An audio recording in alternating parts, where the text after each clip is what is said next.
Hey, what's going on YouTube? It's CJ. I want to welcome you guys back to episode 10 of the JBJ 65 gallon reef build. Now it's going to be what the tank looked like when things were going good, or at least they had the potential of going good. You know, all the livestock in there, everyone swimming around eating, you know, tank crystal clear, everything appearing to be okay. And then reality hits, and that reality is all of my fish are gone. Man, I tell you what, this has been one of the craziest builds. The basic cycling of a tank is something I've never had issues with until I tried some different methods and techniques on this system, and that's what we're going to reverse this video. I'm going to take you guys back through memory lane and kind of explain to you guys my setup and cycling process I've done on multiple builds before this tank, and then we're going to really kind of get down to what I think may have caused issues in this system. And then hopefully along the way, you guys can help make up your mind which direction you want to go with starting your new system. So let's go ahead and get to it. So the first tank we're going to talk about is going to be the JBJ45. I set this tank up a few years ago, and believe it or not, I cycled it with mollies, guys. For those that didn't know, mollies are brackish fish. You can actually safely acclimate them to saltwater and let those guys just live and breed and live in a reef tank if you really want to. But in my case, I put them in and let the tank slowly cycle on its own. Didn't add any bacteria, didn't add any cycle media. It took roughly, 4 or 5 weeks, and then I was able to slowly transition that tank over to saltwater and my real stock list as far as saltwater fish, right? But this is just the first way that I cycle the system. Is it the recommended way? No, I'm not going to tell you that. This is just one way of many that I've been able to have success with cycling tanks in this hobby. So I'm just trying to share, what started a tank and the end result.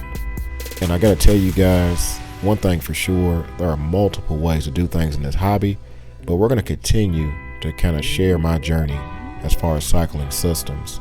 Now the next system we're going to discuss is going to be my 120 gallon. Now this tank was actually jump started with media from the JBJ45. As you guys can tell, the hood tank was just, pond matrix media substrate, a couple of fish just kind of hanging around, keeping the media alive while I was working on the build and while I was working on, getting the 120 gallon ready to go.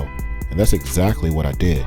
So I used that cycled, 2-year-old mature media full of beneficial bacteria, naturally, full of beneficial bacteria, added it to the 120 gallon, and then of course I let it do its thing. Now it wasn't something that I rushed. It wasn't something that I expected to happen instantly. I really took my time and let this tank cycle, meaning the Pucani rock that I actually put in the system did the work for me. Now keep in mind, the Pucani rock I used on this tank, I didn't acid bathe, I didn't clean. It was full of dead organics. It was full of things that were going to break down and provide that natural ammonia source to basically feed the bacteria that I added to the system. So, for those wondering, how many different ways you can try to cycle a tank, I got to tell you, I cycled every single system a different type of way, and I had success with all of these different types of ways of cycling a system. Now, one thing I do want to share with you all, 120 gallon, if you guys have not had a chance to watch any of those videos, it's a full-blown series on my channel. It's around 30 videos or so, from the build, the setup, the progression, the issues with the algae and the crazy mistakes I made on that tank that, we'll discuss a little later in this video. But for now, this is all about just sharing the different methods I used, so that way it kind of gives you guys a little context before we start talking more about the JBJ65. Now the third tank I'm going to share with you all is going to be the 9 gallon Office Nano system that I set up. Now this tank was set up roughly around the same time as the 120, but once again, it was set up a different way than the other two. I didn't start this tank with mollies or, dry base rock that needed to be cycled over 4 or 5 weeks. I also didn't start it with cured media from an established system, with uncured rock that needed to be cycled and kind of broken in. This tank was my first attempt at starting with 100% cured live rock, meaning this Pucani rock in this tank had already been running, already been aged, already was full of beneficial bacteria, already had coralline growth starting to come on it. It was literally, 6 or 7 pounds of 100% live rock with live sand, with hopes of skipping all that, having that instant cycle or that immediate cycle that we all want in the hobby, especially when we want to get a tank going as fast as possible. And that's exactly what I did. As you guys can tell, added the rock, added water, and then let it run for, a few hours, and then added my livestock. And it turned out awesome. I got to tell you, this is a tank that I wish would have gotten to see its full potential. Unfortunately, the job changed some rules. We had to move locations, and I could no longer have this tank. Ended up giving it to a local hobbyist. His son wanted to actually, get in the hobby, and they're enjoying this tank now. But as you guys can tell, for this tank to be set up so quickly, tons and tons of, coralline growth, definitely was an awesome system to look at. But it was started a total different way than the other two tanks. And that's kind of the context and the theme I want to get through to you guys. I've had the experience of setting these tanks up multiple ways, but I try to always push myself to keep learning. And that's where we get to the JBJ65. Now, my current system, just like the other three, is going to be trying something different, also known as the fourth way of starting a system or cycling your tank. Now, as you guys can guess already, I decided to try out the bacteria in the bottle, meaning that instant cycle or that shortcut in the hobby that is kind of the craze these days as far as the new style of reefing, adding the bacteria, cycling your tank quickly, and then adding your livestock. Now in this case, I decided to try out the Fritz products. I did a full video on this in the previous episode, episode 9. Go back and check that out if you guys haven't had a chance to see it, because I have a great conversation I share with you all as far as speaking to Fritz and ways to avoid having issues with their bacteria, not working or potentially not cycling the tank as fast as you may think. But we're not going to cover that in this video. We're going to cover what's happened after using it, and we're also going to cover, what my thoughts are as far as hopefully getting this tank back on track and what I'm doing to make that happen. So let me give you guys a current look at the JBJ65. We're going to talk about the good news first, and the good news is the tank is finally experiencing a full-blown diatom bloom. That's what all that brown stuff is, covering the purple rock, covering the sand. And for those that are new to the hobby wondering if this is a good thing, the answer is yes. Always means that you're nearing the end of your cycle and that you're finally, seeing some kind of stability starting to develop in your tank. That's the good news. The bad news is there's no other fish swimming in here, guys. Remember, I had 4 fish. I had a flame angel, I had 2 clownfish, and I had the flame hogfish. Now, sharing the last video, I ended up losing the flame angel, which I thought was because it was a sensitive fish and, he may not have been ready for the tank not being established. Unfortunately, in the following week and a half or 2, ended up losing the 3 remaining fish. Now, the clownfish, I found those guys underneath a rock. I'm not sure what exactly happened to those guys, but I was able to grab some footage of the last survivor before he perished, which was the flame hogfish. Symptoms are something that I've never seen before. Labored breathing, scales coming off. Went from eating one day to pretty much dying the next. And I'm not really sure exactly what caused it. It doesn't match up. I'm getting my diatom bloom. My parameters are not completely crazy. I don't have high ammonia readings or anything. All signs were pointing to the tank cycling and being okay for fish.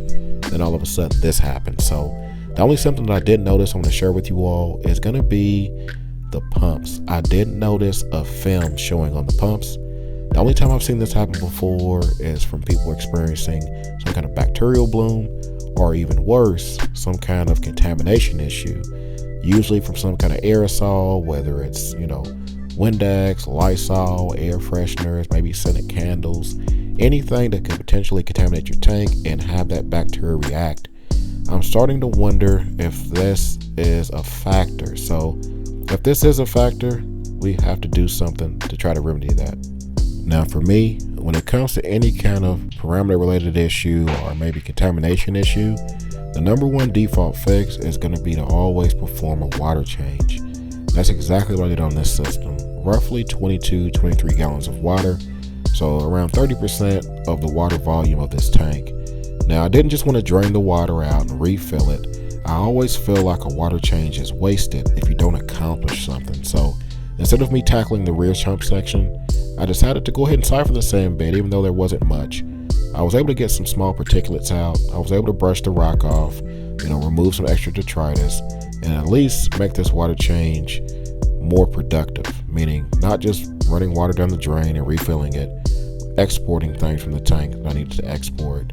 Now, unfortunately, when you do this, sometimes you overshoot, and I figured, hey, it's all good. We'll go ahead and just overfill the tank, and it'll just give us just more opportunity to go ahead and siphon out any of the extra water, and once again, remove any of the extra detritus. So that's pretty much the plan, is to try to dilute this, and then we're also going to try to tackle any potential contamination issues, and we're also going to try to tackle any potential, lacking of bacterial issues. So let's go ahead and take a trip to the LFS and do something that honestly I feel like I should have done day one on this JBJ65, and that's introduce something that I know always works, guys.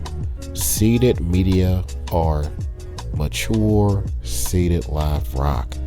I gotta tell you, this system was supposed to be kind of an experiment, kind of, giving bacteria in a bottle a chance to kind of cycle the tank on its own without any additional help or any other outside factors, at least that I was aware of. But it just hasn't worked for me, for whatever reason. It could have been humid air or maybe contamination, whatever the case may be. At this point, I don't care. I'm going back to what I know works, and we're gonna go grab some live rock to help seed the JBJ. So, I don't care about how much I have at this point. I'm not looking to rescape the tank. I'm not looking to change anything. All I'm looking to do is just introduce some good stuff, some good natural stuff that I know is alive and I know is going to help my system. So here we go. It's going to be the part of the video to where we finally talk about my final approach to cycling a tank. This is something I wish I did on this tank day one. And to be honest, guys, this is going to be what I'm looking to do on any future tank I start in the future. I've tried 4 different ways, and now I have a great idea of what I know will work cycling your tank. And it always starts with some kind of live rock or live media. Now in this case, I purposely told those guys to go hunting for any kind of smaller rubble that's in the bottom of the containers that may, have not been exposed to much air or light, may have some sponge growth on it. And they was actually gracious enough to grab me some from the actual display tanks as well. So awesome rock, very old, very mature. That should be perfect for helping seed the JBJ with that good bacteria, that good life, and that good biodiversity that I was wanting to have in this tank the whole time. So, it's not saying that I don't have bacteria in here at all, because the diatom bloom definitely says something is working in the tank. But just for my comfort and my peace of mind, we're going to go ahead and continue to add more biodiversity. So the goal is throw it in the display first, let it spread here, then I'll eventually either remove this or just throw it in the rear sump compartment of the JBJ. So when it comes to any potential contamination issues, gotta add some kind of absorbing media or something to help remove it from the tank. So my method of choice is going to be the poly filter pads. Now this is something I use on the JBJ45. It was awesome stuff. It actually absorbs tons of different things, ammonia, I believe copper and some other elements, and it actually changes colors to let you know what it absorbs. So it's a great visual indicator. The only reason I didn't use this on the 120 is just because it's not really cost effective. Very expensive to get a little, 8x12 sheet. But when you have a smaller tank like I have now, it's a great buy and a great thing to have on deck for situations like this. Now also going to help is going to be the ChemiPure Blue. Now I normally just use normal carbon, but the fact that this includes resin and extra ways of binding potential contaminants or dangerous things in the tank, and soaking it up and helping remove it is going to be the perfect application for what I may need in the JBJ at the moment. The last thing I'm going to share with you guys is going to be a couple different factors I'm going to be including in any future build. One is going to be the Microbacter 7, just, you know, adding more biodiversity for the system, but more importantly, the ammonia in a bottle. Now, if you guys notice, when I cycled 120 gallon, I added bacteria and I let the rock provide the ammonia source, and I basically did a fishless cycle. That is the point I'm making. Moving forward, I will be only doing fishless cycles, guys. You know, if I decide to use bacteria in a bottle in conjunction with live rock, I'm not going to be using fish to provide the ammonia. I'm going to go ahead, add the ammonia directly. That way, if there is any crazy, you know, hellacious swings, bacterial blooms, I don't have the event or fish loss event like I had in this situation. You know, not knowing exactly what caused it, I can't clearly point fingers at what did it. But what I will say, if you don't have the fish in the tank, then you can't lose them. So that's going to be the move going forward for me.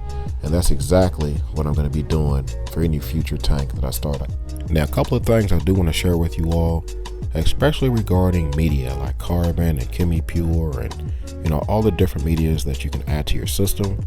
Be careful how you apply it, meaning these are things that are normally just for maintenance. You're not going to need them 24/7, 365 days a year. And if you know you're not going to need that, be careful investing in media reactors that you may not use that often. Well, one thing I will say, if you're going to get a media reactor, get one based off the amount of media you need and not just based off what it says it's rated for as far as tank size. You will find that you end up having a huge reactor with only a little bit of media in it. So that's just one lesson I learned with my previous all-in-one.